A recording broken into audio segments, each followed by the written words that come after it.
हमारा ये जो पेट है ये जीवन का केंद्र है। हमारा शरीर पूरा का पूरा जो संचालित हो रहा है वो हमारे पेट से हो। कई बार आपको कोई पूछे कि आपके शरीर का सबसे मुख्य अंग कौन सा है, तो शायद आप उत्तर देंगे हृदय, हार्ट। लेकिन हार्ट के लिए भी पेट है जो एनर्जी दे रहा है, ऊर्जा दे रहा है। जो पेट नहीं है तो हार्ट भी काम नहीं कर सकता। तो आपके शरीर का सबसे मुख्य अंग है वो पेट है आपका, क्योंकि आपके हार्ट को चलाने के लिए रक्त चाहिए, ब्लड चाहिए। ब्लड को बनाने वाला ये पेट है। आपके शरीर के सभी अंगों को चलाने के लिए जो कुछ भी चाहिए उसको उत्पादन करने वाला जो सेंटर है वो पेट ही है। तो वाघभट्ट जी कहते हैं कि पेट हमारे शरीर का सबसे मुख्य हिस्सा है। और दूसरी बात वो ये कहते हैं कि जिंदगी में 90% रोग इसी पेट से उत्पन्न होते हैं, 90% डिसीज। आपको मैं कुछ डिसीज के नाम लूं तो आप हैरान हो जाएंगे। जैसे हार्ट डिसीज। हार्ट डिसीज में आप क्या जानते हैं? आपने सुना एक बीमारी है हार्ट अटैक, हृदयघात। आपने एक नाम सुना है, दूसरी बीमारी है कार्डियक अरेस्ट, हृदय फेल हो जाए, कार्डियक अरेस्ट। ये दोनों सीरियस बीमारियां हैं, लेकिन इन दोनों का पैदा होना पेट से शुरू होता है। हार्ट तक तो ये तब पहुंचती है जब आप मरने के नजदीक होते हैं। शुरुआत इसकी पेट से होती है। इसी तरह से डायबिटीज के बारे में आप जानते हैं, डायबिटीज की शुरुआत पेट से होती है। इसी तरह से पैरालिसिस नाम आपने सुना है, तो आपको ये मालूम है कि ये ब्रेन से जुड़ी हुई कोई बीमारी है जिसमें ब्रेन और बॉडी का कनेक्शन टूट जाता है, लेकिन इसकी शुरुआत पेट से होती है, पैरालिसिस। और ऐसी एक बीमारी है ब्रेन हेमरेज जिसको आप कहते हैं, उसकी भी शुरुआत पेट से होती है। आपके जॉइंट्स में पेन होता है, अर्थराइटिस है, घुटने दुख रहे हैं, कमर दुख रही है, कंधा दुख रहा है, हड्डियां दुख रही है, इनकी शुरुआत पेट से होती है। हालांकि घुटना पेट से बहुत दूर है, लेकिन बीमारी की शुरुआत पेट से होती है।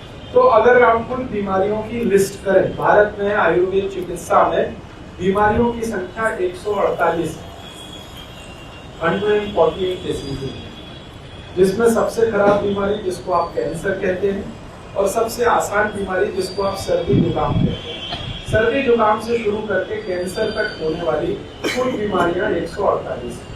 इन 148 बीमारियों में लगभग 135 बीमारियां हैं जो पेट से शुरू होती हैं। मात्र 12 या 13 बीमारियां हैं जो पेट के बाहर से होती हैं। तो वाघभट्ट जी ये कहते हैं कि जब ज्यादा बीमारियां 90% पेट से हो रही है तो आप पेट को दुरुस्त रखें।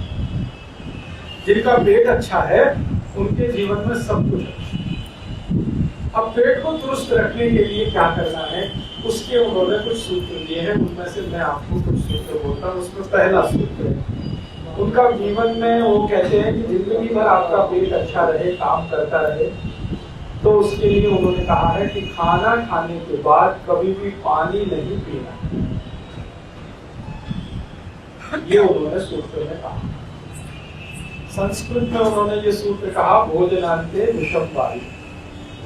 अर्थात इसका मतलब क्या है? भोजनांते माने भोजन अंते, भोजन के अंत में, विषम माने विष जैसा, वायु, वायु माने पानी, भोजन के अंत में पानी विष जैसा है।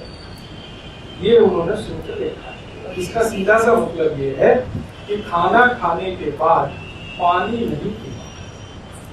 ये है बहुत छोटा सा सूत्र है, लेकिन रहस्य इसका बहुत गहरा है।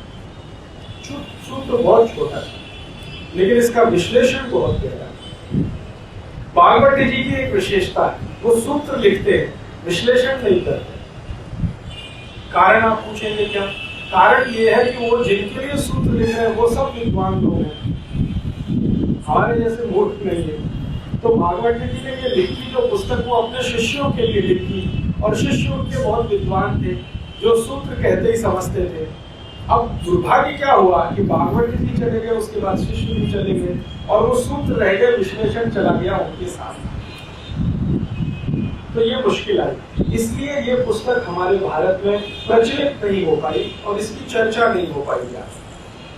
थोड़े पंडित लोग, विशेषज्ञ लोगों को समझता है, लेकिन आम आदमी को नहीं समझता। तो इसलिए इसमें मैंने जब अभ्यास किया तो जो सूत्र है उसका फिर विश्लेषण भी जानने की कोशिश की, इसलिए मुझे इसमें 6-7 साल लगा।